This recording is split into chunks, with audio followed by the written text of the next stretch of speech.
Hello and welcome to the latest episode of the Silverfox Hustle podcast. Now, if you don't already know, the podcast is about highlighting my guest and in a bit to inspire people who watch it and who are listening to this podcast. So here goes. We've got a great episode for you in store today. But in the meantime, just follow us. We are out on YouTube, we are on Spotify, we are out on Apple Podcasts as well. So do click on the follow button. Well, let's get started on my next guest. He is a legend, I tell you. He is someone who has grown from bottom up to achieve success in his craft as well as a person as well. He is a two-time World Silat Champion. He is a four-time SEA Games Silat Champion. He is four times Coach of the Year and four times he won the Coaching Excellence Award. Now, the apple doesn't fall far from the tree. He's got two sons who have already achieved world-class or World Silat Champions, and this is a great story. Now, he is the CEO of the Singapore Silat Federation. I won't go on because this will take 2 hours for the introduction.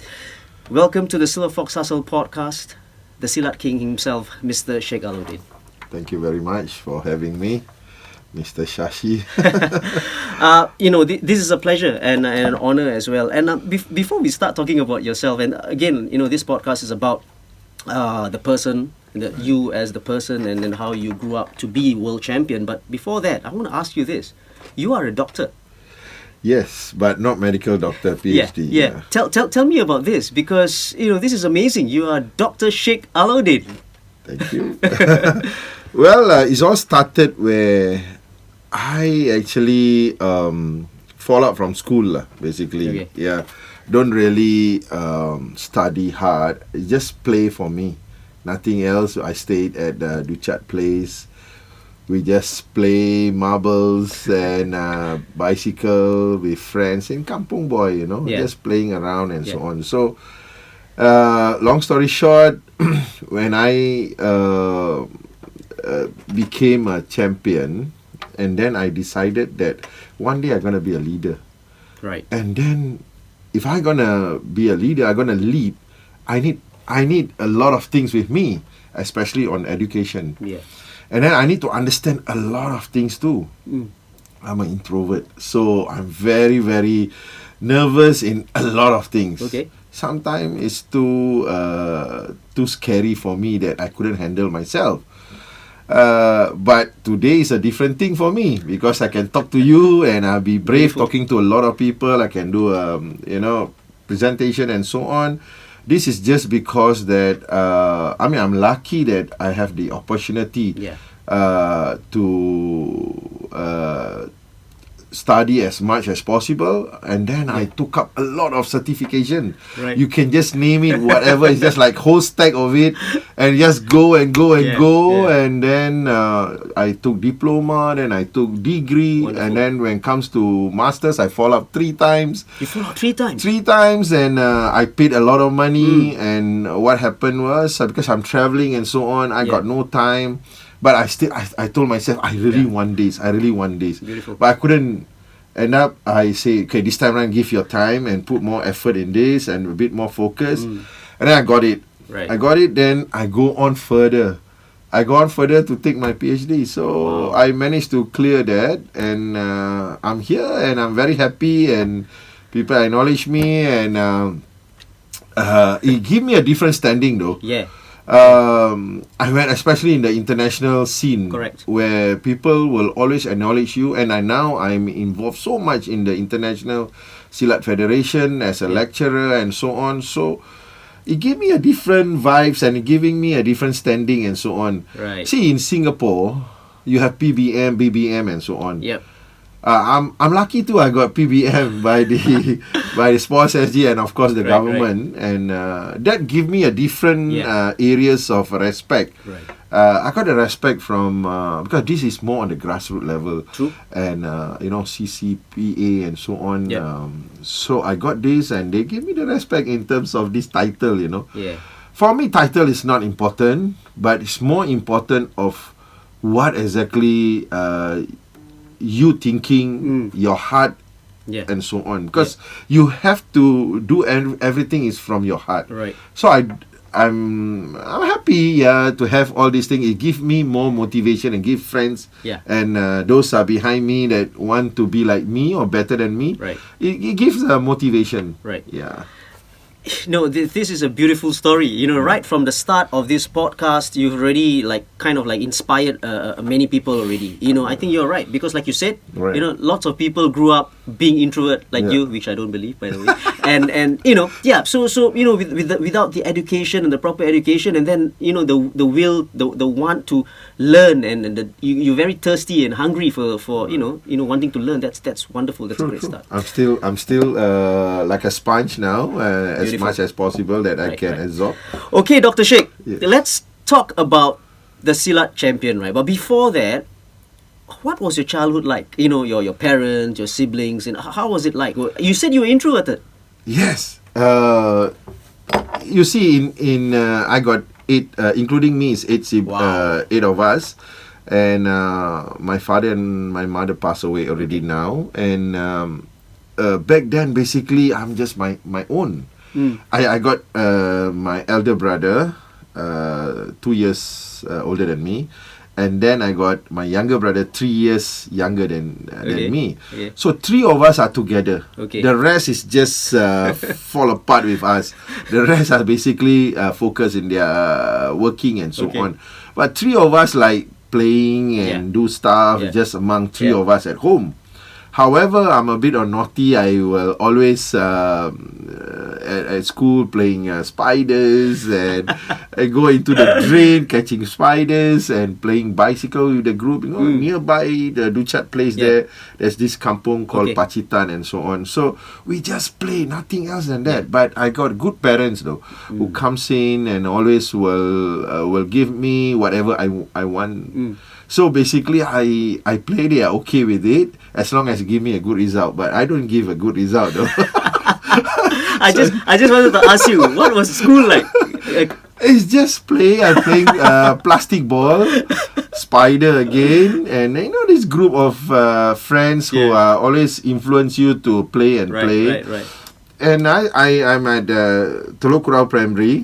It's a late Lee Kuan Yew school. Yes, we do. And then it goes to the secondary school, Telok Kurau. Okay. And then that's all, just play. So results wise weren't good. I have to say weren't that good. Well, it's bad for me because if you're looking back, oh my God, what the hell are you doing? Okay, how about CCAs in school? What CCAs did you join? It's a bit funny. Why? I'm like, what is that? They call it, it's all about gardening. Yeah, it's gardening. Seriously? I'm into gardening. But actually, you should love it. You pour water at all the flowers, the tree. It's something giving you some energy also for me. Okay. So I enjoy because I stayed in Duchat place where the backyard you have all this space. Okay, yeah. Then my mother will plant a lot of trees and there's a lot of things. Yeah. So I will just maybe cut and clean and pour water and so on. So that gives me some kind of feeling light and feeling good. Okay. Yeah. Rather than nice.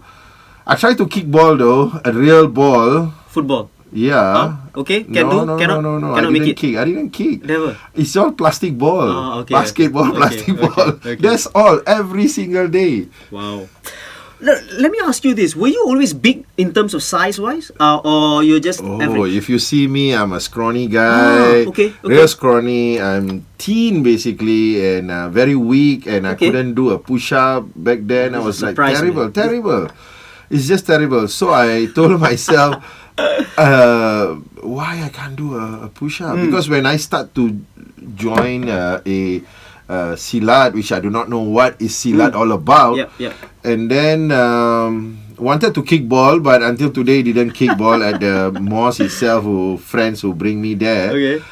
Week after week, you get bored, because it's a religious class. And back then, I was just feeling like, what is this? I just want to kick ball. Is this the story of the Silat? How you started Silat? Yeah. I that's how I started Silat. From school, secondary Right. school, you play plastic ball, Right. and then you intend to play a real ball. So a friend of mine told me, "Hey, there's a nearby a mosque, Lorong K, is Alim Abdul Siddiq." Yeah. Something like that. So he said, "Hey, they're gonna form up a team." So I went there. Every Sunday morning, they talk about religion. It's all about that. So I was like, "Hey, hello. Where's the ball?" Where's the ball?" The mindset is just want to kick and play. Right. So it doesn't come until today. So they say, "Hey, there's a Silat class Friday night." And I was telling myself, what is Silat? Is an animal or what? Seriously. I was telling myself, is it an animal or what? He said, "No, Silat. I don't know what is Silat." Okay. Seriously. So Friday night, I went there. I look at them. Very funny, wearing Silat uniform, Yep. green color. Light green though. Wow. And Okay. then lace with yellow Right. at the sleeves and so on. I was like, what is this? So he said, "Emma, you just go in and try." So that's where I found out that I cannot do a push-up. And I'm very weak in a lot of things. How old was this, by the way? 15. I'm like 15. Nowadays 15 already, they can compete and Yeah. they're very strong and they do a lot of things. Right. Back then I was just like, You're a late bloomer. late bloomer. One thing is like, I'm not out there. Yeah, true. I'm just playing at around my area, Yeah. just kampung school, kampung house, and basically like that. So that's very bad. So I told myself, "Hey, this has got to be changed. This really have to change." Okay. So that's why I thought that, hey, let's do more silat, let's do more exercise and so on. I build up in that. So I changed, yeah. Was it okay when you first joined, right? You started Yeah. trying out Silat. Was it like love at first sight, or you thought, "Oh, this is wrong, man"? Actually, to tell you the truth, everything is wrong for me. Everything is wrong because I play too much. Okay. And then I do not know a lot of things. Okay. And I'm so skinny and I'm so scared and I'm so nervous for every little thing. But Right. act tough. Always act tough. Okay. With friends. Okay. You got friends, you act tough, you trying to be strong, you're gonna Okay. be like, "Hey, I'm with you. Yeah, if there's yeah. a fight, let's go." But actually you go, I stand behind. Okay. True, I'm not Okay. joking. So time goes by. Then I say I tends to get I love it. Right. First time I don't know all this rubbish. I say it's Okay. all rubbish. What is this? Everything, because you scared, everything become like no Yeah, good. yeah. And then after a while I say this is good. Yeah. So from a day, a week, one time to carry on to bring back to my house. Yeah. I bring back to my house. What did you bring back to the house? The whole of Silat, the whole thing Silat. Hey, come over. I set up. Seriously? Yes. I told my parents, "Look, I'm serious in this, and then I want to do this." My parents were looking at me like, "Are you sure?" They also do not know much about Silat. Okay. You know, my siblings all don't bother. Yeah. They just busy with themselves. He say, "Can I set up like a house here?" And he say, "You want to do it? Carry on lah." It's like a tree house lah. Not a tree house, It's a a real- real big okay, house. yeah. At least can house about 10 people. Wow. I got a big place. In Duchak Place. So the nearby my place, I'm at 277 Duchak Place. Nearby now is a hospital. Previously they call Parkway, is it it? Parkway Right. Hospital. Right. Yeah. So that is a Pacitan. Okay. Kampung Pacitan. So me and my instructor's father say, let's go and collect planks and so on from the kampung. And Okay. then we set up. We really set up. Wow. We call it a Sanggar Juara. Sanggar Juara is a house of champion. Lovely. So that's how it's all started about Silat. It become crazy, So your eat, coach, sleep. so your coach went over to your place to coach you. Correct, true. It's He went- easier this way. Not only that, the whole Chin gang is there. All the kids Lovely. about my age, all about my age, 14 to about 18 years old, all came to my place every single day, eat, sleep, and do Silat. Whereas my parents didn't believe me. When I started age of 15, Yeah. at the same time there is this the mosque set up a youth group lah, youth Okay. movement. Okay. They call it Unigratif. Right. in Malay say unit bergerak dengan aktif. Okay. So something like that. So like, okay, every day eat, sleep, and sleep at the mosque and do whatever we can for the mosque, and they have activities and events. So my mother look for me. Hi, hello, where is Sheikh? He went around the Ducat and Teluk Kurau. And then I think she's crying lah, waiting for me. So one day I came with a songkok, this Malay songkok, and then the baju kurung, which is the Malay uniform. And then she looks at me and like, are you sure?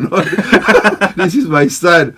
She cried. Basically, she saw me. She cried. She said, I thought that you go into with gangsters or being a rascal or whatever. End up you are a different person. Nice. So it's all started in that, and then I grew up in Silat lah, basically. Now let's talk about Silat itself, the sport or the discipline, for example, right?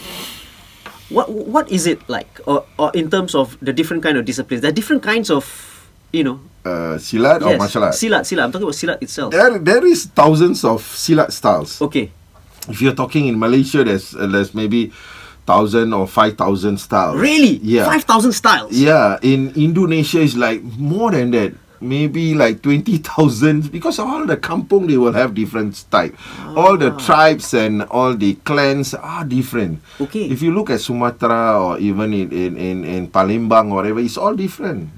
But are all these self what do you call it, self-defense or? Silat is a self-defense art. It's very beauty and it's also deadly. Okay. Because it doesn't start with sports. Right.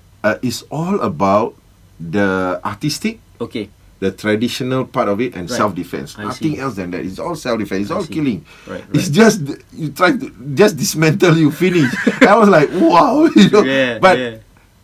my involvement, yes, I was doing self-defense. Yes, I was doing the artistic, like a tarian or dance, like a dance like that. Okay. But inside the dance, you have all these elements of blocking and attacking and so on. Okay. And then the real stuff, which is all about the self-defense with weapon, without weapons, and so on. I see. Nice. Who was your first coach? Do you remember? He's still around. My first instructor, and he's Iskandar Muda. Okay. He's still around, but not with me anymore because he's developing his own, and he's having own academy and so on. But the brother passed away. Right. The brother is much closer with me. Okay. Abdul Shukur Rais. So he passed away, and he's much closer and giving me as much as I can to develop myself. These two coaches, right? Have they given you any advice that till today you remember and you follow still? Anything that you can remember?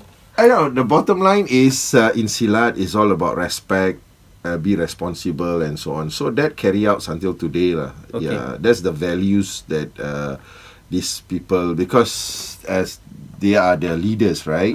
So obviously they want their students to be strong, to be good, and be the best. Right.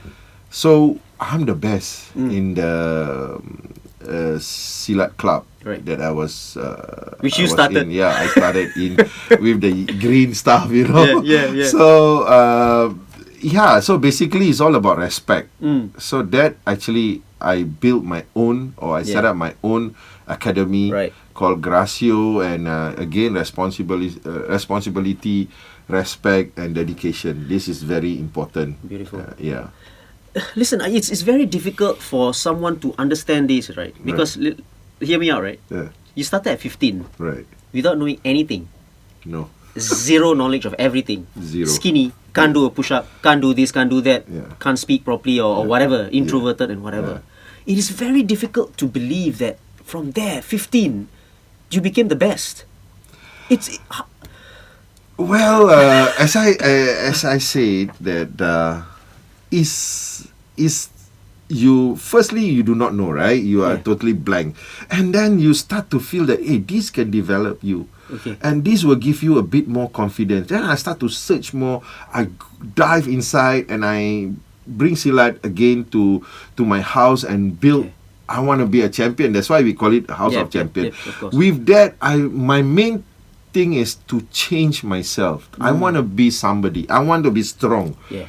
I want to believe in myself, which I don't have at all because it's just like behind the scene. So with that, I think because my heart really want that. Yeah. Really want it. If not, like, I'm sure, thank you very much. Yeah. Go back to my friends again and do not know what's going to happen. I wanted to ask you this, what Silat has taught you, but I think from your story from the start, right, is it safe to say that it has to come from within? It's got nothing to do, of course it's got to do with your coaches and friends along the way and your teammates or whatever, but it has got to come from in you, right? Definitely. I mean, that's me. I started off actually within myself, and it's all about the heart that I enjoy and I want to make a change. Yeah.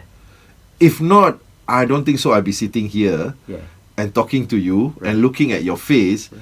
I'll get scared. Okay. I'll get nervous. Right. So, but now, come on, give me anything. Yeah, I take on. So it's a totally paradigm shift for me.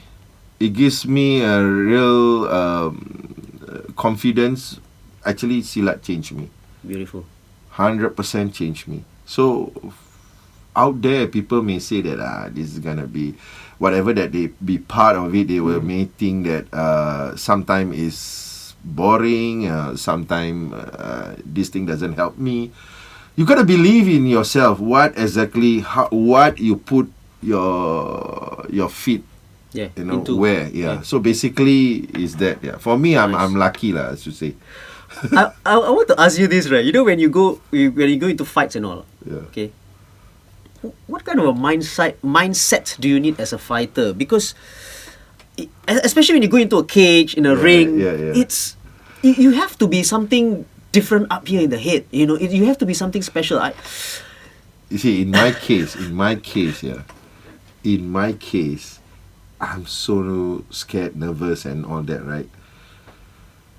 I do not know how come I can change myself. That's the the moment question. I say, the main thing for me is like in 1984, I went into competition. Yeah.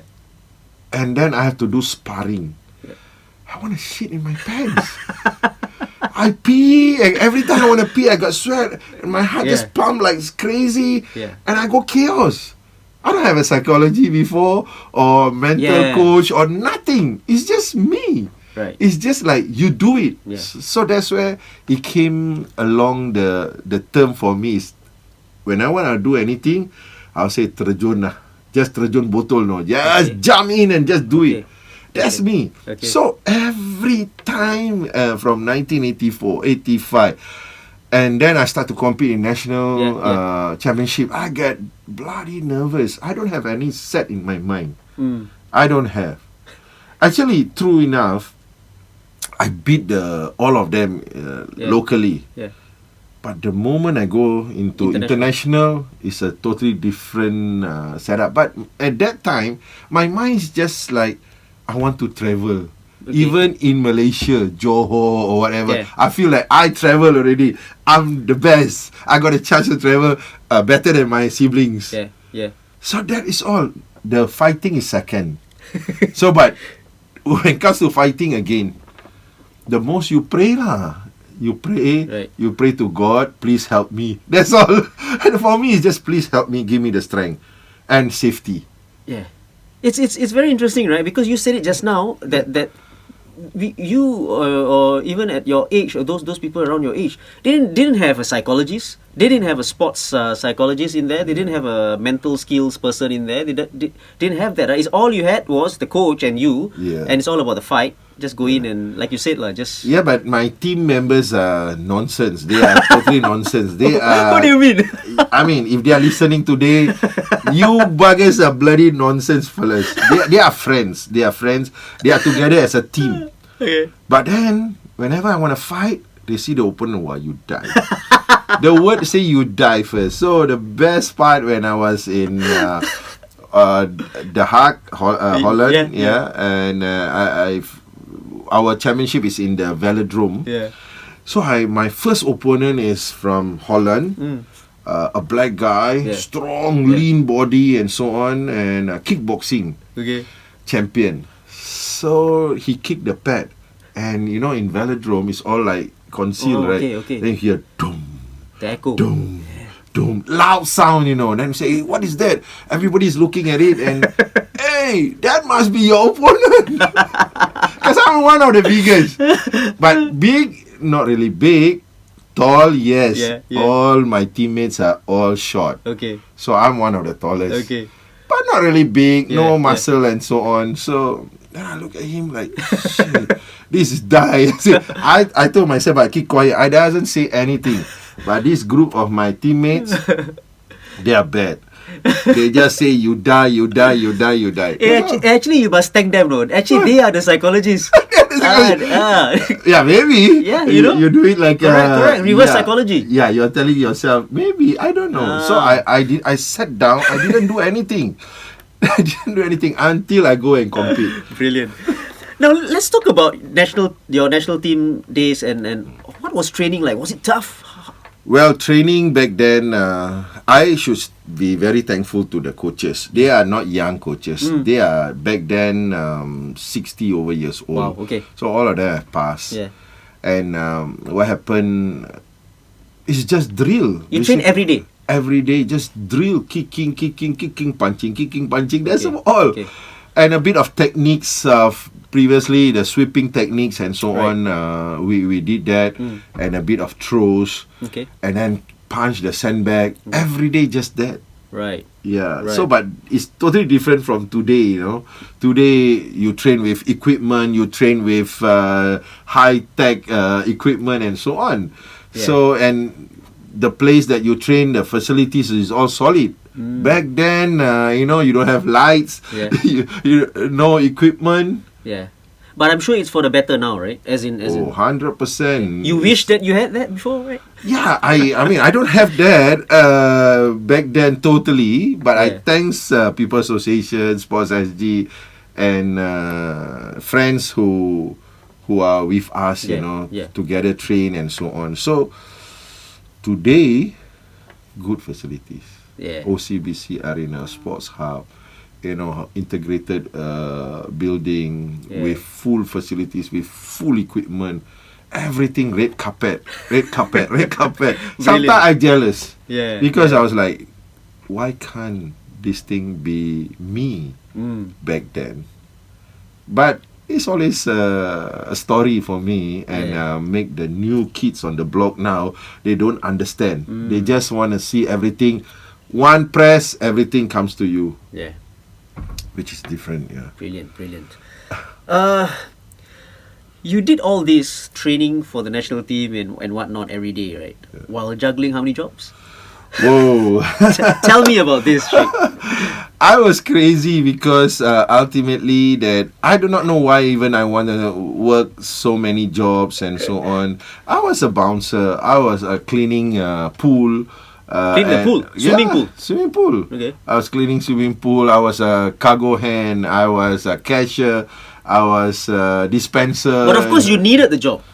You needed the job. No, I got full-time job. Which is? In Housing Development Board, Recreation Club. Right. As a trainer, fitness trainer. Okay. Which also pretty funny because I don't have any papers for it.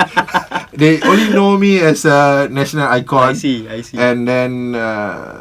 And then he say, I want to do a part-time job. And he say, okay. They never ask for certificate, so that was lucky for me. So how I train the people through whatever I know. That's about all. Then I was telling myself, it's crazy. People may question me. Yeah, true. How to answer? You can't, man, nowadays.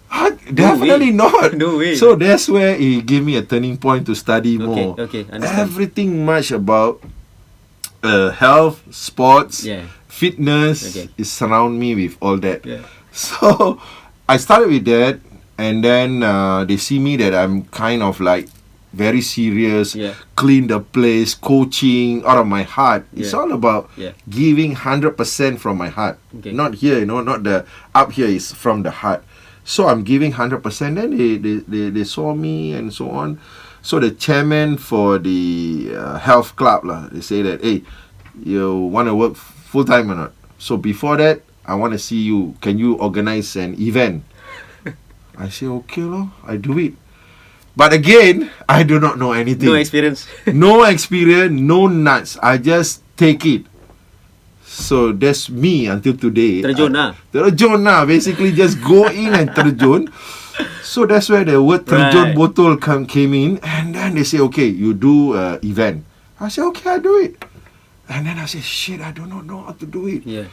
Check here, call friends here and there. Yeah. I managed to do arm wrestling, superstar fitness competition, bodybuilding, Nice. arm wrestling, whatever you tell me. Ah. I organize. And they say, okay, you want to work full time? I say, okay. Then I become a full time Okay. fitness coordinator at the recreation club in Okay. Bukit Merah. So why do you do all your other jobs? For fun? It's for fun. Okay. No, sometimes you have more money better. Of course, because of course. you don't want the money from your parents. And then you want to ride bikes and so on. I mean, the history in taking bikes also, I do not know how to Yeah. ride bikes. I go into the longkang, into the drain. Yeah. And I managed to pass. Okay. And that's where I wanted to buy my own bike. I see. And then I say I'm so skinny. And then how? I was in the national service. Okay. Back then I don't have money. I only have $300. You know, back then it's only $300. I'm not sure now is how much. I think it's a lot more. A lot. $300. Then I told myself, okay, I want to go to the gym. This time round, I want to go to the gym. But then before that, I bought the wader set. Okay. I put at my house. Wader set. And then, you know, I get a plank from the drain. It's just a straight plank. Then I cut like a bench. I do like a bench. Ah. Then there's a sofa set, the old ones, you know, the stool below. Yeah. You just cut. Yeah. The stool base, you cut, and then you just knock at the plank. Okay. So definitely this is not a qualified one. So I bought the blue capsulated wader, if you remember Okay, that. okay. Very popular back then. And I do my training. I do training. It's only about $100 or whatsoever. Okay.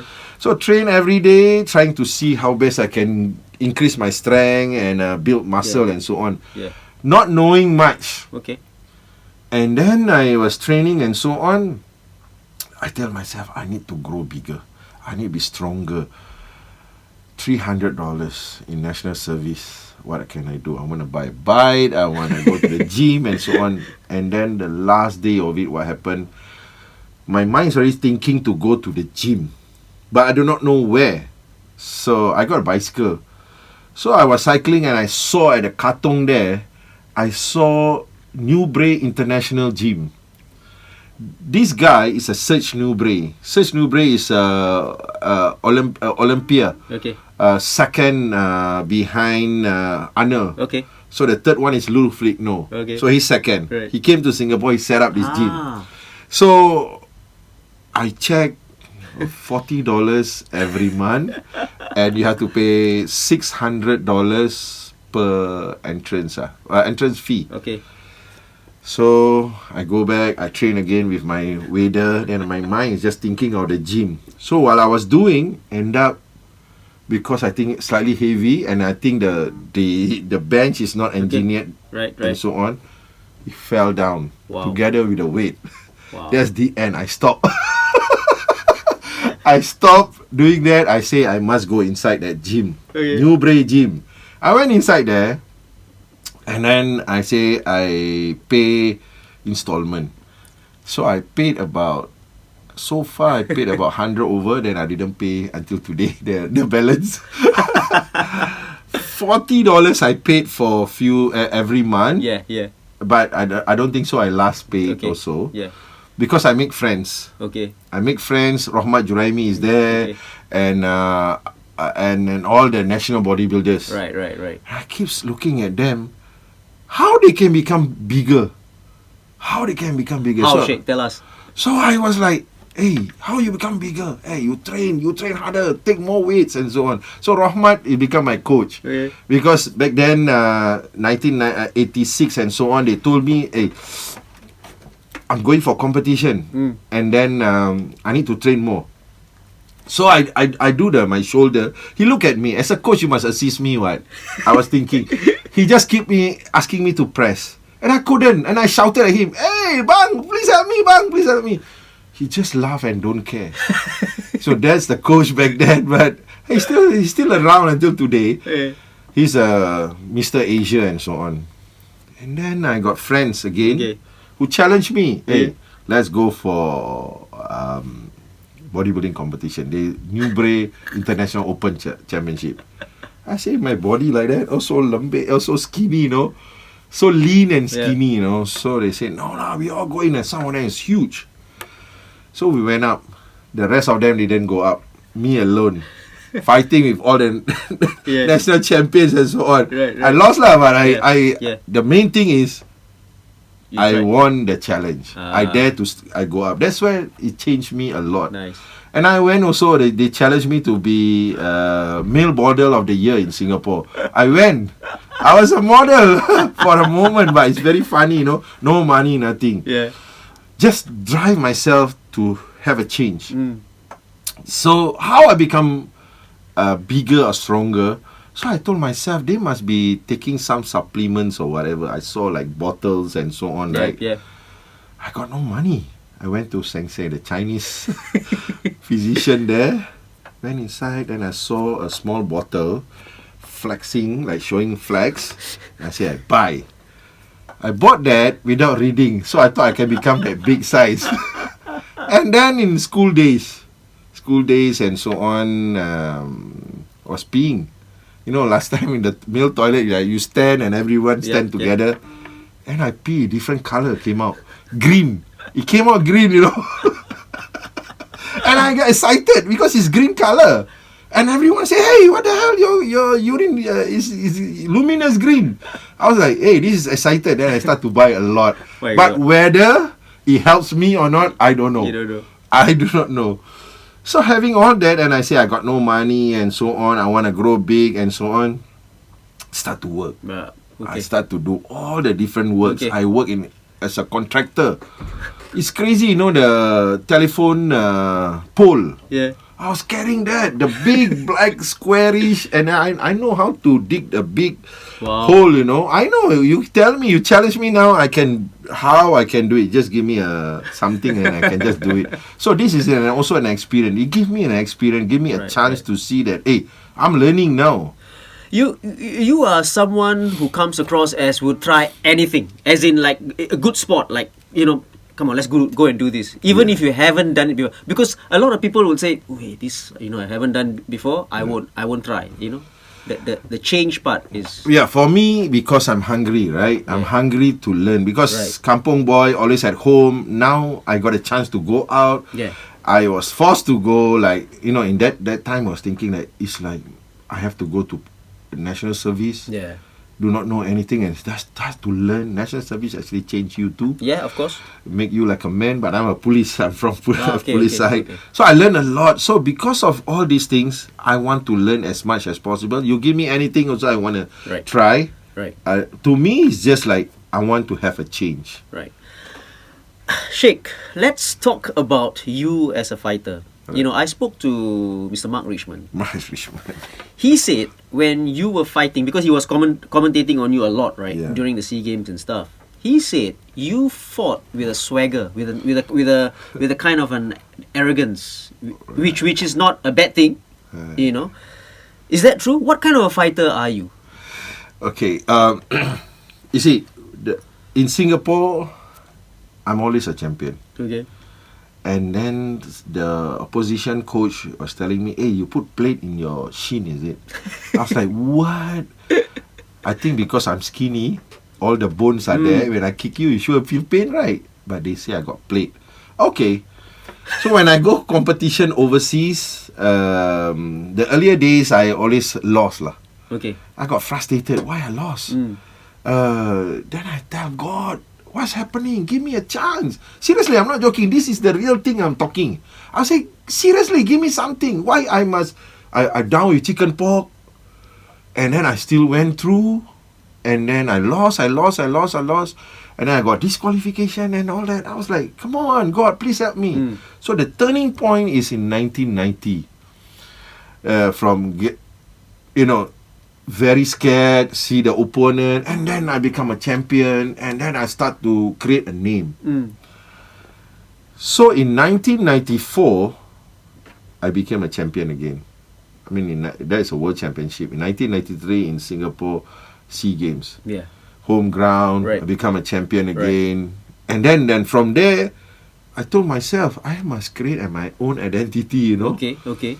Hair, I like to... If you see, all my hairs are Okay. different. Right. I got big like alley cat like that, though. The hair in front, wow. And then I changed to flat top. Right. And then I changed to Right. real botak, you know, and Right. all that. So I want to change. So you did it on purpose? On purpose. Okay. Just to be myself. Right. Because the whole teammate or the athlete, they like to play, compete, and just play. Okay. And they lost, they say, "Wow, I'm lucky. I finished my, you know, really, I finished this championship. I feel good. I took part and that's it. That's it." Right. And then for me, no, I become a champion and champion. They get jealous how I can become a champion. So I'm always alone. Even media covering me like every day after 1994, right? Every day. Even I go toilet also, people will call. I was doing bouncer. I was doing so many class, what do you call it, work. There's a lot of calls. Okay. Live show and so on. I was Right. acting also. Right, I was right. in the 999 with Mark. I saw that. Yeah. I saw that. And then I was in the Monkey God Yeah. and Hallmark, okay? Right, So right. I was doing a lot of things. Yeah. And then in 1999, I think Mark was doing the covering with another guy. Okay. The reporter is quite popular Okay. guy. Forgot his name. So I fought with a Pangeran in finals. Okay. So in that hall, of course, Pangeran in Brunei Darussalam, and the Sultan is there, Right. sitting in the middle. I mean, this the arena is just like in front of you. Okay. The Sultan is sitting down, and then beside him is our former Deputy Prime Minister, Okay. Teo Chee Hean. Right. So I say that I'm always a champion, and back then I was a player coach. Okay. I must win. My athlete must win. Okay. So my athlete already won. Ah. I said, left me.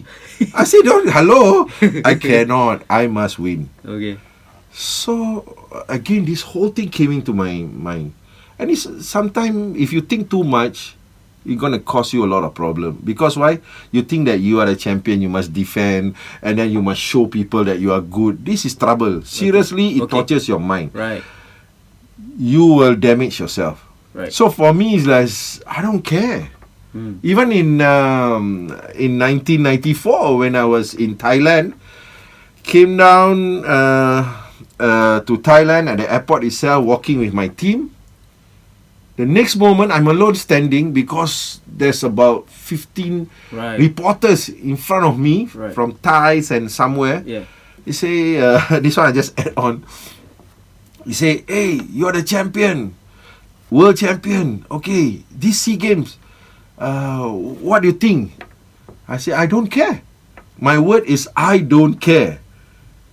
And then they interview a lot. And I turn left and right. Nobody around me. All my friends is not with me. No coach, no managers, nothing. Right. And I say, "What I do?" Yeah. Then he say, "So what do you think if you fight with Thai and so on?" I say, "I don't care. Whoever comes with me, I fight them." Yeah. And the next day, it shows Silat World Champion Sheikh Alau'ddin stating, "I don't care." I was like, what the hell? I was scared. I was like, Right. did I say this? Right. Right. But I make it happen though. Yeah. So that's the thing. So you gotta believe in yourself. Whatever you say and whatever your mindset and your heart must really stamp that. You gotta back it up. Yeah, you gotta back it up. If not, you sure cannot sleep, and you will have problem. I'm telling you straight off, you have problem. Right. So, going back to this, I told myself, I don't want to be the second time happened to me in Brunei, whereas in 1990 in March, I fought again with a Pangeran, and I punched him. He holds his throat, as if like it's an illegal punch. Okay. He don't want to wake up. Okay. After a moment, I saw him eating ice cream. I got disqualification. I was like, what the Right. hell is this? So Right. it brings me again. Right. In 1990, this is 1999. So first round fighting, I was like waiting to whack him. Yep. And everybody's like, you must get goal, huh? Yeah. You know the Singapore side, you must get goal. Yep. No, nothing less. And some of my friends and some from office and so on said, "Gee, you what? You just go there, take the goal and come back." You know how confident they are towards me. Yeah. All these things are playing in my mind. And this bugger is not punching or kicking or doing nothing with me. Every time when I stomp my leg, he runs away. Okay. He like moving back. Then I say, wow, this guy, if I kick, he's want to sweep. And I drop, he will get the point. In Silat, it's very difficult for you to knock out. Unless you catch and then you slam down. Okay. That one can get concussion, fractured and so on. Like me, I got a lot of fracture here. Right. They throw me, my hand all popped out and so on. So, the only thing, but I need your leg. You gotta punch me. Yeah. Guess what I did? I don't care whoever outside there, Sultan, Minister and so on. I just did this. I put two hands thumb down and I was like, To him during the fight. yes, I put my tongues out and I said, whoa, like that. He got angry. He got angry. He kicked me. I catch him. I throw him down. He stood up. He angry again. He punch, kick. That's where I really bring him down. So many times I bring him down. Right. This is a subjective sport. Right. Where punches and kicking, whatever that you do may not goes in Right. because of the points, Okay. point system. Okay. So I brought him down so many times and I Right. won. Right. So I won. I went to Minister Teo. I kneel down. I want because he's sitting on the sofa. Okay. So I want to shake his hand. He shouted at me. He said, "Respect." Asked me to respect Sultan. Oh, okay. So I moved to the side, and then I respect. I kiss the hand of Yeah. Sultan, Yeah. and then I go to him. I took his hand, and then only he put his hand. So that's the until today. I think everyone will know that. Not long, I reached Singapore, and then sports council back then. Right. The sports officer called me. Hey, bloody hell! What are you doing? Okay. He asked me, "What are you doing? You're not sportsmanlike. Why are you doing all this action?" Right. I said, "Look, let me explain to you." I explained everything. Yeah. Okay, now I understand. Okay. Okay. If not, I don't know what they're gonna do with me, chop me or whatever. Okay. And now they say, okay, your explanation, we can take it. Okay. And then I survived. Right. And it's like a trademark until today. You know? Right. So people remember you because of that particular incident as well. That's not saying that not sportsmanlike or whatever. I just want him to kick and punch. Right. But in the eye of a lot of people, hey, what's happening, man? but I think in this sport itself, you have to have that little bit of swagger. I think if not, you can't. You have to have that.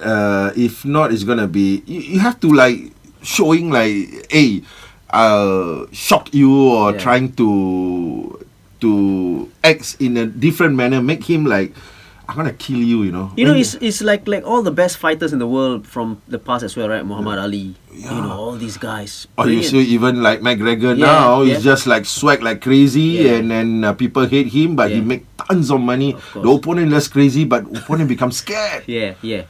It's a mind game, isn't it? It's a mind game. It's a totally mind game. Brilliant. Tell me your first experience at the World Championship, the one that you won, the first one in Den Haag. What was it like? I mean, after winning, and did you ever think when you were a 15-year-old boy, at that time, you said, wow, I'm going to win the World Championship. Did it ever occur to you at 15? And then, of course, when you won it, what was it like? Well, I tell you, at the age of 15, I was telling myself, do not know what is Silat, competing, want to be and you're uncontrollable over yourself. True. The moment you go to the big stage, you travel all the way up to the Hague, you know, in 1990, and you told yourself, I'm from Kampung and I look at this setup and everything is all professional and so on. I just want to go back home. Right. But I told myself, I'm here. Deep inside, I'm talking to myself. Where nobody knows, friends. I never talk to any friends or whatever. I just keep quiet because I was like, what I'm into it now, what I'm doing now. Right. So I was so nervous, Right. do not know anything and so on. But I think the training, the drills really helped me. I see. That's the main thing. If not, I don't think so I can kick. Because you become soft, you get nervous. You think you can kick, you can lift up your hand. Maybe you forgot about whatever you have done. Which now, being a coach, I look at the athlete. I say, what happened to you? I forgot. I was so nervous. You see? So back then, I was quiet. Right. I didn't do much. I didn't move around. As I grow from being an athlete, compete one championship after one championship, I couldn't stop. I changed from sitting down and being quiet, never do anything, and I start to walk. This shows that you are nervous. Okay. I just walk, talk to myself and so on. So I changed. So in 1990, I was like quiet, don't do anything, just go down and make it happen. Right. I won because I dropped him a lot. Because in Silat, you can do sweep, you can do scissors, you can do throw. Whereas this guy know how to give a hard punch and hard kick. Really, he punch hard and punch and kick very hard. But I use techniques. Okay. So I won over techniques. Right. And whether they happy or not, but I won. They got 5 juries to make it happen, and we really show whatever we can. So first time to be a champion. Then I start to think myself, hey, I'm the only one who is the champion. Yeah. Not only in Silat, I think in other sports also, I'm the first one. I think, yeah. So the feeling is less like I'm on top of the world. Right. Period. Nothing else than that. Right. Because back then, suddenly I get to know one girl, Chinese girl, Malaysian, was with me. Right. She studied in Oxford University. Right. We become friends. And yeah, she gave me some confidence. She do not know what is Silat, but she looks at the fights and all that. So it changed me. Right. And then I became a champion, and I told myself I sit on top of the world, and I'm so happy. Basically, just that. I don't think of whether I should get any awards. I should be the king of the king. Nothing. I'm just feeling that that I can do it from a boy who started off with nothing. And then today I'm a champion. It's just like an overnight. People told me it's just overnight. I say, sorry, it's not overnight thing. It's really hard work. It's like you change yourself physically, mind, and again, you just pat on your shoulder yourself, because nobody really comes in and give you guidance. Right? Of course, mother will pray for you lah. Father busy trying to find money and put for the house. Right. And then I become champion. After that, guess what? With my girlfriend, I travel around the Europe. I don't want to come back. Brilliant. Now, and I think 4 years ago you did it again. The second time. Yeah. 4 years after that. Now, was it easier to maintain that, or was it more difficult to maintain a top status? See, suddenly you become a swell-headed, right? Because you were you? experience. Were you? I was. This is a truly what I want to share. Nice. 1990, do not know anything, become a champion. 1992, I'm ready to compete, and then they changed the date where I fixed my wedding. So I got married. I didn't travel for World Championship, but I compete in the World Invitation. I become a champion in Thailand. Right. And then move on to 1994. I was like, hey, I'm a champion.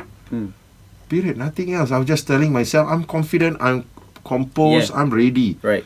I beat one after one. I become so like, I'm ready. You have that feeling of reduce so much of this nervousness and so on. I put on so much size. I train a lot, weight training, running and all. But of course, I also problems with my weights because of seesaw battle. I have one moment I'm in the open class, the next moment you in a different class I cut weight and so on. So this is the difficult part. Right. Again, nobody help you. My friend was saying, what kind of hospital food you are eating? Yeah. Because I cut down everything. Yeah. Try to cut down as much as possible. I do not understand how to really Do it properly. do it properly. Yeah. You know, if not, you can shut down. Which I did happen in the later Yeah, years. Right. I do not know, but I was forced to bring down my weight, and my ice ball just go down. I lost about 10 kilo. Wow. So what happened? I won 1994. It was easy for me. I felt that it's easy. Okay. Yeah. But what happened later, because you're too complacent, you think you can, friends telling me you just go and take the gold medal, Right. while you need to train so hard and Right. blah, blah, blah, you know. And at the same time, I'm still working a lot. Okay. I'm still working with so many jobs and so on. And then 1997 was the disaster. Okay. I lost. Right. I lost. I thought I won, Yeah. but I lost. Right. Then that's a wake up call, Right. because you know my head goes like Okay. two hits or three hits. I was telling myself, I think because of I'm showing arrogant, I'm showing that I can. Yeah. So suddenly the result shows differently. Yeah. It's a wake up call. That's where I start to bring myself down, be humble. And then humble is always very important, and friends is very important for me, because you need friends to help you out Right. in terms of training, motivations, and so on. So Yeah. basically, that's the whole thing. Nice. Now, if at that time, right, if there was one FC, Yeah. would you have gone in? Actually, after 1994, I told myself I need something different. Okay. And I told one of my friend, who I knew him from Germany. Okay. He competed with me in 1987, where in the World Championship in Kuala Lumpur, Okay.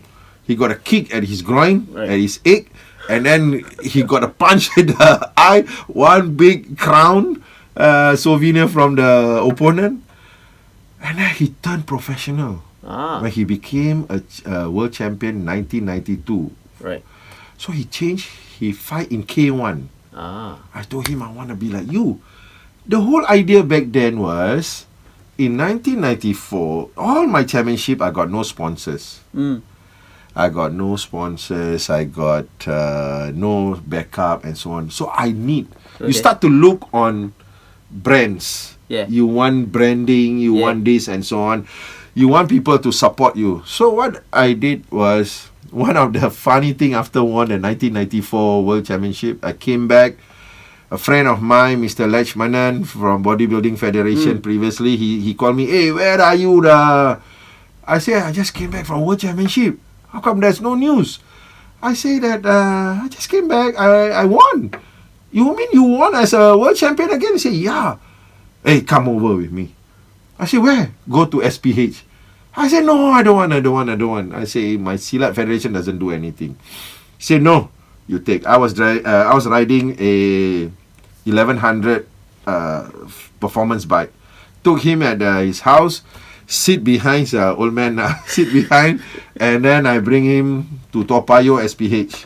He went inside. He said, hey, Thomas, the writer, how come we sent to you, but he came back from World Championship. He's a world champion, you know. And show medal, show certificate.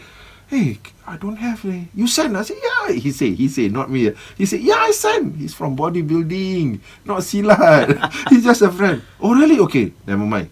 I start to write today. He wrote in. He writes the story every day. Berita Chinese, Nanyang Sampao, Simlin Daily, Tamil Murasu, and the Media Corp back then was like TV12 and all that. Yeah. Massive every single day about me. Every single day. So I was like crazy. I become so popular. And then I was like, I want to compete international. I get to know Fandi Ahmad. Because we do a lot of appearance. I got a lot of appearance. Sometimes with him. Sometimes I'm alone. Gurmeet Singh, Countdown lah, whatever lah, you know, I was there. It's just like football player, you know, in Europe and so on. Like, wow, I can tap people and so on. Back then, one demo, people call me, Far East organization call me, can you do a demo? It's just opening of the building, you know.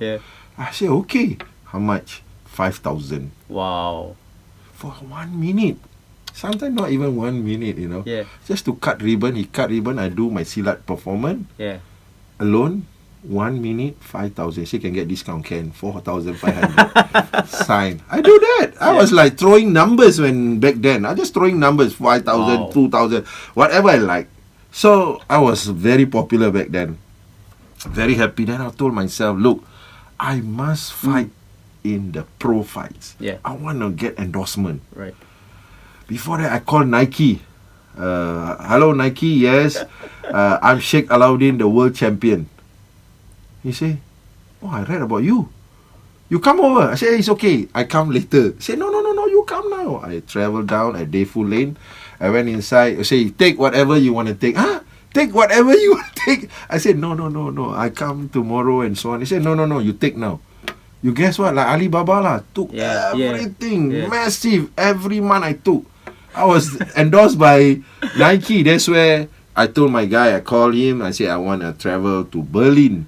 I was 3 months in Berlin training like a pro. But no money. Yeah. I have no money. So I called Fandi. Hey, Fandi, you can help me or not? Last time he was doing Anugerah Kencana or whatever, the car thing. I need money, man. I travel, no, I don't have support and so on. Sports Council give me a warning.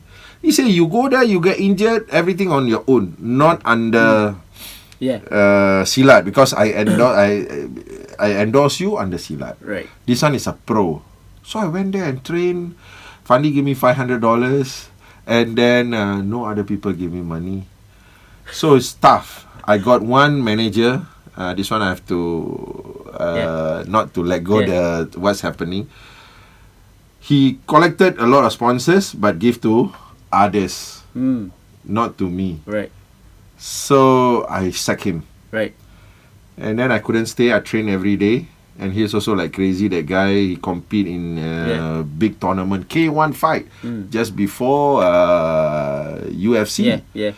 So I train, and crazy running in the ice, running on the ice, snow, and you go crazy from Singapore, hot sun, and suddenly every day is just freezing, But I love it. This is my experience. I share with all. If I have the chance, of course I want to compete, but no money, no support, nothing. My friend also, I stay with him. But how much? He also don't have money, but he got sponsor. He got sponsor from Audi. Right. Audi sponsor him, got his picture at the car. I say, I want this. You tends to have wanting all this endorsement. But then I couldn't stay long. Yeah. I came back to Singapore, and then I settled with Silat. And then I grew up, and then I continued to become a champion, and until today. I see. Now, Sheikh, you went on to coaching, right? Yeah. Right. And you also won 3 Coach of the Year awards, right? 4 times. 4, 4 times. What was the transition like? Was it easy to transition from a fighter to a coach? Well, that's a very good question. To tell you the truth, maybe it sounds contradicting to what I'm doing now. I don't want to be a coach. Okay. I just want to fight. Right. I was telling myself, I want to fight until 35. Because that's the max age. Yep. I want to fight until 35. Right. If they can extend, I request to extend to 40. They say no. Because you're going to extend, you are requesting extend for yourself. I say, I want to compete. Yeah. They don't allow. Okay. Even I know the international people, they don't allow. But today, we changed to 45 years old. You can compete until 45. Okay. But I'm over the age already. Right. So, I don't want to fight. I told him I don't want to fight. I don't want to coach. He said, no. You've been winning for Singapore. You've been winning. It's about time. This is my board member. Yeah. It's about time that you change. Right. I said, no, please don't. No. I want to compete. He said, because they hold the card. Yeah. If you don't, you out. Right. So I say, okay, give me a chance to compete and then I coach. I'm like a player coach. Right. Okay, your last fight is 1999 SEA Games. I was like, you know what I mean? It's like I get frustrated, Right. That's where I trained them in 1998. I got 250 athletes in front of me. And then I start to go crazy. because I need to have programs, I need to have where to train and scheduling and everything I have to do myself. Everything. Right. So 1998, 99, and it's hard. You know, being a coach, you must make sure that you train the athlete to satisfy the athlete, and you must satisfy as a coach. If not, you train and then you think, it's okay, I just train. I think that's bullshit. For me, seriously. For me, you got to come from your heart and you must be satisfying coaching and the athlete itself. Right. So I was doing that. Every night, go back home so tired already. Again, no facilities, nothing. And then what I did was I start to draw down what I want to coach. I want to tomorrow what I'm going to do for months after month, for one whole year. Yeah. For the 1999, I got one whole stack of it. I start to give to the whole stack to each of them. The cream of it is about 40 of them. I did 40. I did all of my own and start to give it to them. And then follow. Every day you have the program. So I was doing that. And it's so hard because you see the athlete cry. The athlete saying that today the parents will say hello to you because the kid you take care and send them for overseas competition. Tomorrow they are not out in tournament. See you transparent. And back then I got a lot of problems because, I changed a lot of things. I really changed the method. I changed trying to grow the Silat, but people don't really take it. Right. So it's tough. I'm not only trying to coach and make it happen, I also got this by the side and waiting with the pump gun and M16 trying to kill you, Yeah. So, but again, it have to come from your heart. And you gotta believe it, and you must die. It's like the word die and do it, that's all. What's your coaching style, if you have one? See, it's not good, but I tell you, it's all about, if you talk about Hitler, I can be like that. You talk about autocratic style, very firm, very crazy, because I want this thing to go on. Because Silat is still infant. In terms of this sports coaching and so on. Okay. And you think so now? Still is? Now we have came out a lot of things. Right. We go into Silat technologies and so on. Okay. So now, because me and my team, or my team with me, we really want to have a change. And now, in the world, it's all talking about algorithm, talking about digitalizing everything. So you have to follow suit. You have to change. So you're a hard coach? Hard coach. Yeah? But they love me, the parents love me. Okay. Why? Because I make it happen. Right. They went there. I was like, you listen to me. Very hard because they got nervous. The joints are all loose. Yeah. Because they are fighting out there. The Vietnamese and some of my athletes, the young athletes, they see you with mustache, same age. I say, why are you scared? You got mustache. Huh? The Malaysians, you bring them to Johor, they got mustache at the age of 14, 15, and my kid all clean, clean. Yeah. And they say, hey, Uncle Sheikh, cannot, takut, scared. Yeah. Got mustache. I say, why you got mustache? Same age. Mustache not fighting. Yeah, but the mind already tell you. Right. Well, when you are coaching, this is a question I like to ask you, right? What is your non-negotiable in an athlete? That means this must have for an athlete, or things that you cannot tolerate from an athlete. See, for me, I started, as I say, started with zero, do not know anything. Then I think this is important. Yeah. And you have to work hard. Very important, you must work hard. You don't cheat, you don't lie. You don't lie with me, you don't cheat. You just need to open your mouth and say, I'm tired. So these kids are playful. Playing a fool. Now worse because they play with handphones. Yeah. And then they know they are very street smart. They go run here, hiding in the toilet and so on. So for me is this. Mine is very raw, very clear. I give you an opportunity in the national team where you cannot get outside. I will take care for you everything. I always bring the parents together with me. Parent loves me because why? His kid from weak to strong. Right. And then they don't believe. Even some of the school call me, I asked for release of them going for tournament. Okay. They say that, are you sure this boy? I said, yeah, this boy is very good and I'm sending him for overseas. No, I look at him like so sore, so like introvert again, and very naive, do not know anything. And now, are you sure? Yes. Yes. Thank you, Mr. Sheikh. Now I get to know. So I built them to be strong. Yeah. I want them to be strong. I push them to the wall. No nonsense. Because you are not fighting 2%, 3%. They're helping you to fight. You are alone inside there. You have to answer for your own grave. Right. You either you bash him or you get knocked out. Finish. Right. So you must be ready mentally and physically. And then this kind of training is needed. Right. So I built that. Yeah. They know. Because why? I want to say this. I think 4 years ago, si Kunalan, right? He say, hey, he called me King. Hey, King, how come you can bring back gold medal?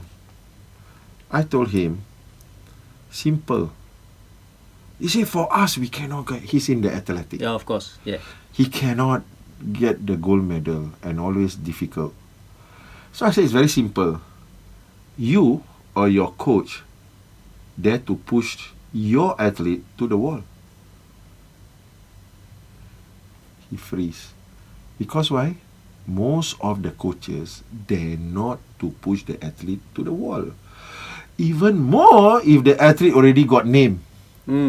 Got name, and then paper coverage here and there. Media start to carry them here and there. And then they will question the coach or tell the coach, I'm tired. And what you do? Okay lah, you tired, you rest. Of course, now we have safe sport. The pattern have to be like that. But of course, we are talking about elite. Yeah. You have to go there and make it happen and bring back the goal. So are you going to work in this manner? I said, if you dare to push your athlete to the wall, that's the first thing. If you cannot, I cannot be telling you more. Because the athlete can tell you off back. Right. Oh, you are right, King. I give him 9 breakdown. 9. I said, these are the things your coach needs to do with the athletes. And then, being a coach, you got to be passionate. In coaching, if you're not passionate in coaching, you can forget it. You waste your time. You take the money also, I think, not worth it. You got to come in and you must make sure you help the athlete and make sure at the end of the day he achieve. Listen, I'm just listening to all this, right? In the last 5 minutes, I can see it. I can see the fire still in your head as a coach. Yeah. It's there. It's there. Definitely. It's nice to see as well. And also very frank about it as well. Yeah. About the pushing to the wall bit. Yeah. Because ultimately, if the kids cry, you cry. Because you suddenly become soft. You can be like, very hard and strong. You're very right, man. Yeah, then suddenly he cries. Do you feel that way? I cry a lot. I become like a softie. I was like, why the hell I come here? I slap myself. Wake up. But I cannot. I will cry. Because why? You're so close with the athlete. You become damn already. You put yourself. You must make sure that he's strong. Because you are the champion. And then he believes in you. And then you give 6:30 training. And then you are not early. You didn't really prepare his mind. You got to prepare the athlete mind. You got to put the athlete ready. He goes inside there. He looks at you. He confident. I mean, for my time in the late like 1990s, late 90s, I have psychology. Suddenly, Sports Council gave me psychology. Because I work with Sports. Yeah. Sports SG, Right. quite close. Then the psychology came to me. I don't believe psychologists. I say, waste time. Or you change my mind. Inside there, you go inside and fight. I was telling myself. But as I go on, I told him, don't come near me. Don't come near me. You don't come near me. You sit down far away there. That was Edgar Thumb. You sit down far away. Okay. So, why I asked him to stand very far? I don't want him to come close me. I don't like people seeing me fighting even. Even I told my wife and so on, but she always come hiding and watch. And then that's where the kids, she's still having baby in the tummy, kicking here and there. I was fighting and get goal in Singapore 1993. And I said, I was fighting and look at, hey, she's up there. So, basically I told him, you stand far away, Edgar, don't come near me. But when I got shot, I do not know what to do. I turn around, I look at him, hey, mental, your mental gotta be strong. So that's how I work. That's how I grow. Right. And then, again, with these athletes, last time I slapped their face. Sometimes Really? I slapped their face last time because they are so nervous. They concussed. They do not know what to do. Uncle, what to do? Hey, slow down. Some of them came to me, Uncle, can you slap me or not? I said, hey, no, I'm not going to slap you. You listen to me. You sit down. Okay, breathe. Okay, take the water. Okay, now talk. I repeat like a trigger points. I use trigger points and repeat. Because they're deaf. Right. The athlete is deaf. You cannot tell them, hey, today, you know what? You go inside, you do a kick, then you block, then you run. It doesn't work. Right. Because he cannot think. He only think in the last bit of it. Concuss. So basically, I have to feel that the athlete is feeling good. If not, I have to sit down and talk to them. They know that the training is hard. They know it's training hard. But they know also this will help them. And they know that they want to become the gold medalists. They want to... Because everyone knows me. When I walk with them also, they say, hey, how, Sheikh? How? So they say, hey, you know them? And I say, I don't know. So they want to be like that. Even my son, all of them will say, hey, Daddy, who is that talking to you? Your friend? I say, no, I don't know. But I talk to them as if like I know them. Yeah, I know. I say, you have to I do know that. the feeling. I say, you have to be like that. If not, people say you're arrogant, you know some, a lot of nonsense they will say. So I make it friends. I talk. They are Singaporeans, so talk lah. Now, let's talk a little bit about your family, right? Right. Okay, we have to come to that. Okay. Right, because we already have another 2 world champions there, right? Right. But before that, how big is your wife's support in your success, basically? Of course, 100%. 100%. 100%. He will cook for me. She will do everything until today. Yeah. Everything. I was like, from athlete, got married when I was an athlete, right? So, do everything for me. Coach, 100% do for me. I was having my own academy. She came in 100%. Wow. And then she do not know Silat. I teach her Silat until make her like instructor. Right. Train the female. And then until today, 100% will do for me lah. Are your kids, you have 6, right? Right. Are they pressurized? Because my dad is Sheikh. I got to do something. Are they? You see, these kids, when they are small, as I told you, my wife pregnant, one after 1, 6, right? The moment give birth, the moment she's okay to go out, she will follow me, go to place after place. Right. So basically, this kid grew up with you, as in? Yeah, right. At the street even. Okay. So they grew up there and they do not know anything. I think they, like me, late bloomer. Okay. Because I start in 15 years old, they started at 3 years old or even younger. Right. But ultimately, they only good at the age 15, 16 and so on. Right. Farhan himself, in the sports school, he's been losing. Okay. In sports school, and then the coach can put him on artistic, tall, lengthy, and then do artistic. I look at him, I cry. I was like, what? Okay. What? Fighting cannot fight. Same, all the 6 same. So I say, okay, then make a change. Then only they start at 15, like me. Okay, among all 6, right? Who do you think is the most naturally talented? Like you know, this one. None of them actually. No? No. If you say now, if from the kids, no, none of them. They only start at, as I say, oh, I'm interested, and I go into competition, 14 and above. So, but they are good at 15, 16 and all. None of them. Okay. Even the coaches say, "Wow, Shafiqah, the first daughter, Shafiqah, very the better word, late bloomer. Okay. It's okay. I will train him, Okay. train her. That kind of thing." I was like, "Yeah." I look at her like, "Why so slow? Why she's like cannot this, cannot that." Because I'm the head coach, I'm coaching the elite. Yeah. Then I see her, cannot. Then another brother.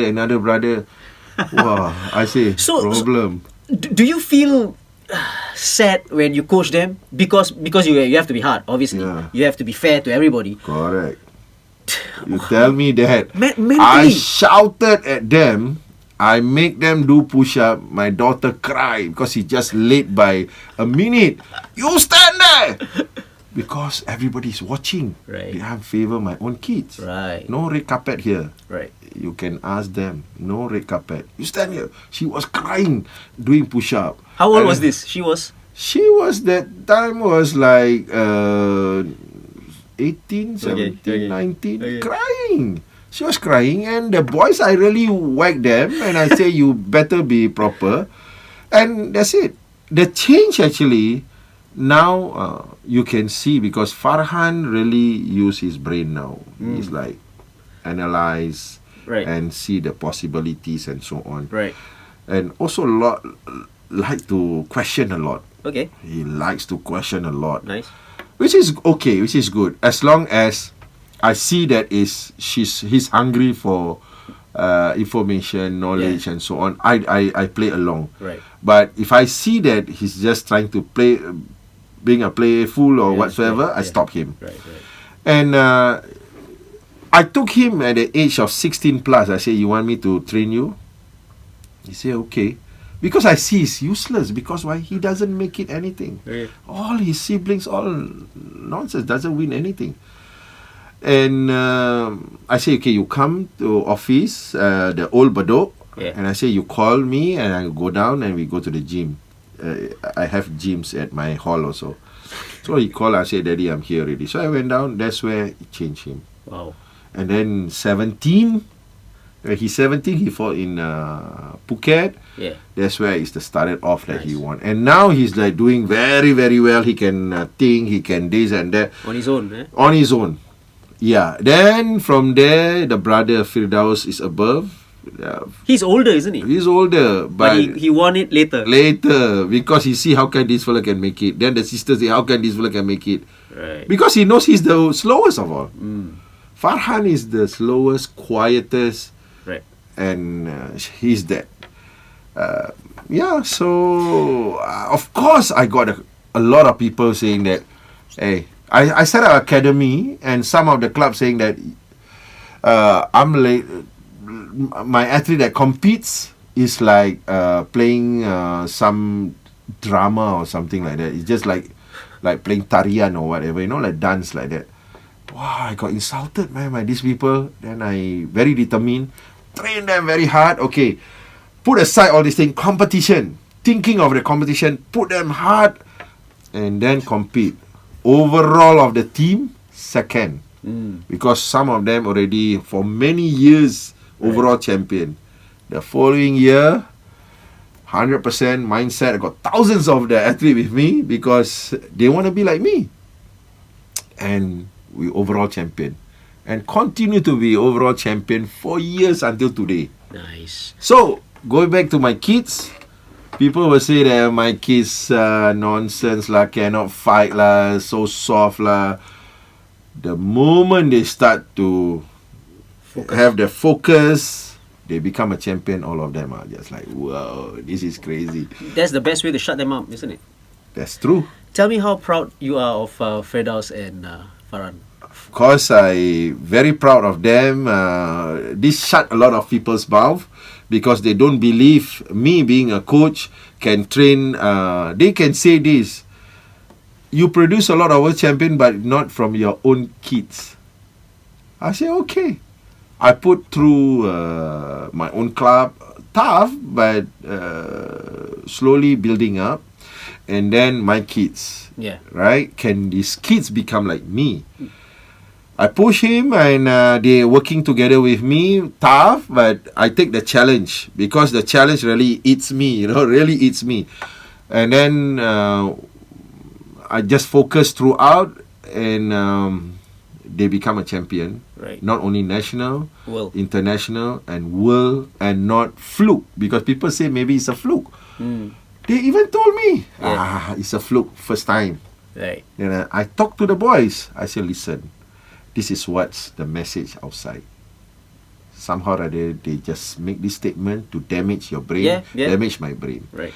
But that doesn't stop us to prove to ourselves. Don't need to prove to them. I say.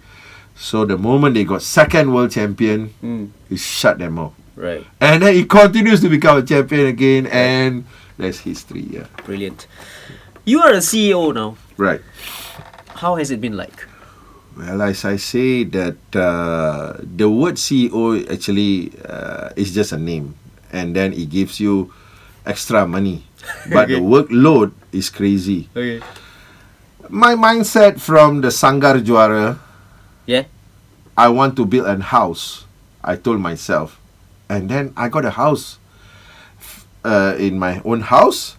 And then I built another house, this is the real thing. Yeah. Center of Excellence at Bedok.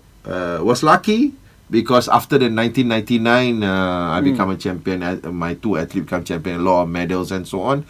They offered, okay, Silat, you won. Sports SD say, but you have to raise 750K. So I say, okay lah, I do it lah. But the board didn't want to. Say, who want to take care? Who want to the maintenance, and who want to sit down with the contractor? Who want to raise fund? I said, I do it. I was an athlete. And then I was player coach. Yeah. So I said, I do it. And then I even told them, okay, write me a letter. He said, no, you write yourself. I wrote, and they just signed. Yeah. I have the letter until today. Right. So managed to get a letter, and this is my job to build up. Yeah. And back then I was a player, I was a coach, and I have to find money for the building. Right. 750,000. And then in 1999, I came back from SEA Games gold medalist. They offered me full-time. I got a full-time job with Silat, paid by Sports SG, $4,000 back then.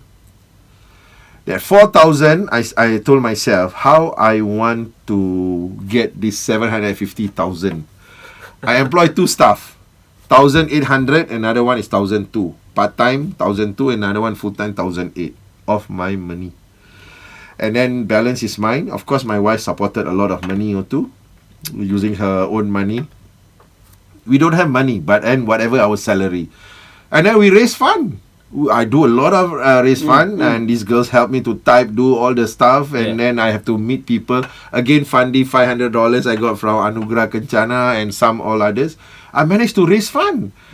I raise 1 time, 2 time, 3 time. I do a lot of events after events. I managed to get that. And then that's where it's all started, you know, and thinking about it, how I even managed. And the year 2005,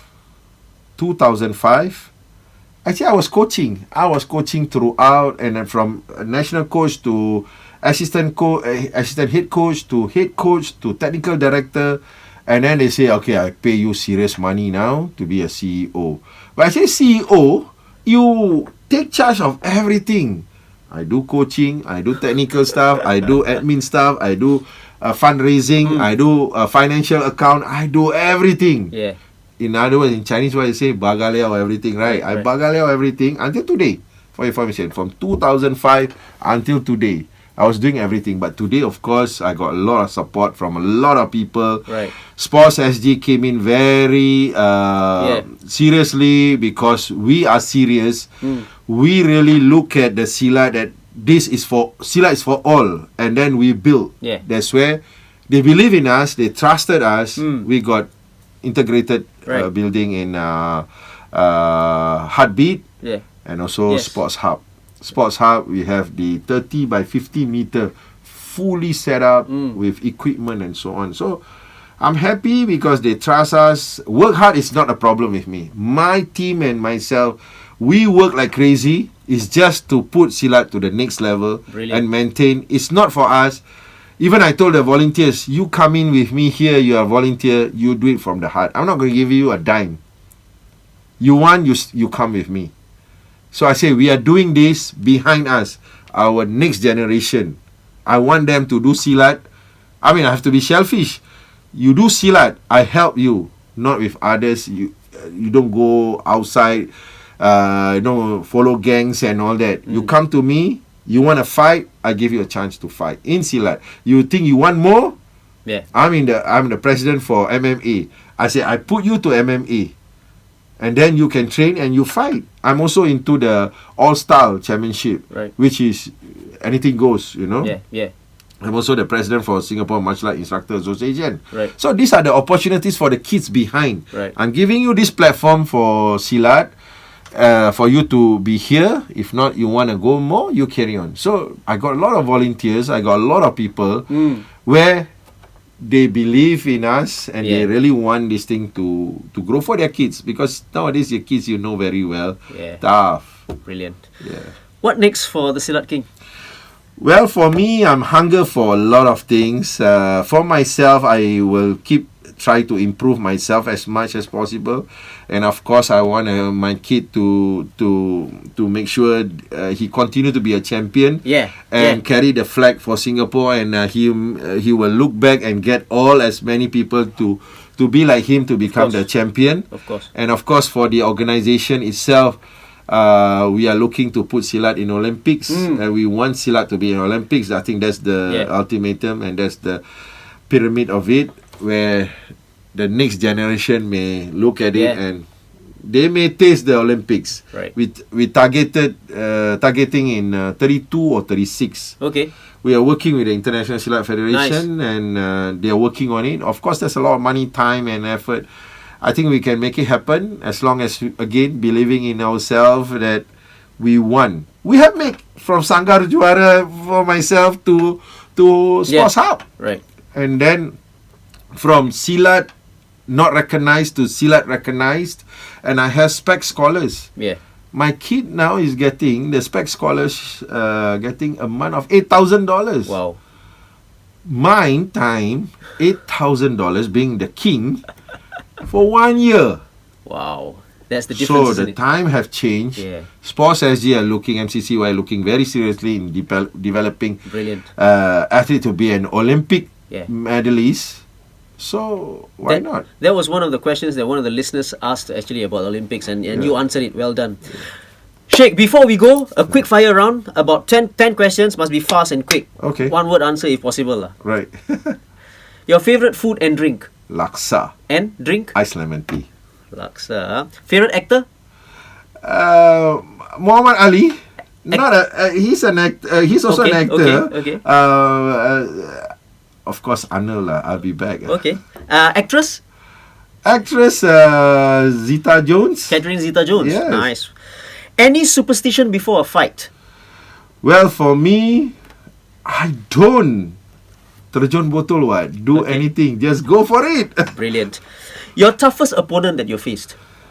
My toughest, You remember? I should say myself. But, Good answer. yeah. I'll take that. That's a brilliant answer actually. Biggest disappointment? Well, I fractured my bone. I got chicken pox. Before a tournament, right? Yeah, before a tournament. All these things during tournament, yeah. Your biggest achievement so far? My biggest achievement, I've been getting a lot of applause, a lot of accolades, and World Championship, the first one, that's the breakthrough for me to be the king of Silat. Tell us something about yourself that people don't know. Well, actually, I love to play. Okay. And I love to laugh. I love to sit down and watch Kumar talking his rubbish stuff. Okay. But that makes me change my mood, and I just laugh non-stop. Nice. I think laugh is always the best. And with friends around, and we talk and we laugh. I think that's Nice. me. What do you want to be remembered for, Sheikh? Dr. Sheikh Alau'ddin. Well, I would love to be remembered as the king of Silat, and my smile. Nice. Wonderful. Now, there are a couple of questions that some listeners ask, right? Can a 58-year-old person take up Silat? Anytime we have 70 over years old and so on, Yeah. but depends on, we don't need to have a person with 40, 50, 70 years old to compete, though there's a category Okay, for it. okay. It's healthy lifestyle, Right. self-defense, Right. and we have beauty, very good self-defense technique, and if you can see a lot of the actions in Hollywood now, if you Okay. can see, Yeah, yeah. Eco West and so on, Yeah. he acted in like almost 20 movies Right. under Hollywood, Okay. and he's the best out there because of the Silat techniques. Brilliant. Now, there's one more question that a listener asked, right? You know, when you were doing coaching, how do you differentiate between an average athlete and you think that, okay, this guy is going to be world class? How do you... First and foremost for me, I will take all of them. As I told you, we have 250 athletes in front of me. Right. The first time I called, Okay. and the first time to be a coach, Right. national coach. Right. I put through them a few series of Okay. physical tests Okay. and training. I push them a bit more by pushing them to the wall and Okay. see whether you're really hungry for it or not. Right. If you're not hungry, if you have anything, you come to me. If you're feeling pain or, Yeah, sir, I yeah. really want, but the training is tough. Okay. That means I can build him. Yes. But if I push you, you draw. You just go out and say goodbye. I will Yeah. not come back. Yeah. And I cannot build him to be a champion. That's for sure. Brilliant. That happens in 1998 when I put on trial. Zulfaqar is 16 years old, fighting with 25 years old Aslam. And then Aslam won, but Zulfaqar lost. I took Zulfaqar because he's hungry for it. I push him to the wall and so on. But this guy saying, I won, why I didn't go? But I don't see only that one component Okay. of that trial you win, and then that's it. Right. But how about attitude? How about attendance? How about the quality? How about discipline in terms of, and of course your technique. Right. I can build that easily, but Yeah. whether you really want it or not. Perfect answer. Lastly, any advice for professional athletes trying to make the grade? Bottom line is, you gotta be humble, because nowadays athlete goes to be a champion, normally they forgot about themselves. Secondly is, can you really stamp yourself every day and coming to the gym and train, and then take the punishment. If you fail to do these three, and I'm sure I can tell you it's very difficult for you to be a champion and stay being a champion. Because staying being a champion, you got to be focused, and Yeah. a lot of attributes to say about that. Right. But if you're not humble, you can forget it. Dr. Sheikh Alau'ddin, thank you so much for being on the Silverfox Hustle podcast. This has been a wonderful episode. It's gone on for about an hour and 39 minutes. Wow. I think this is the longest yet for my podcast, and it has been wonderful. Lots of learning points, lot of takeaways as well. Sheikh, thank you again for being here. Hey, thank you very much to everyone, and keep supporting Silat. Yeah. And of course, let's see what we can do further, and keep giving us the clap. Thank you. Thank you, Mr. Sheikh. Now, at the end of the podcast, you're listening to this, and you're watching this on YouTube, click on the follow and subscribe button, and leave a review also. Till the next episode, the hustle beats talent when talent doesn't hustle. Cheers.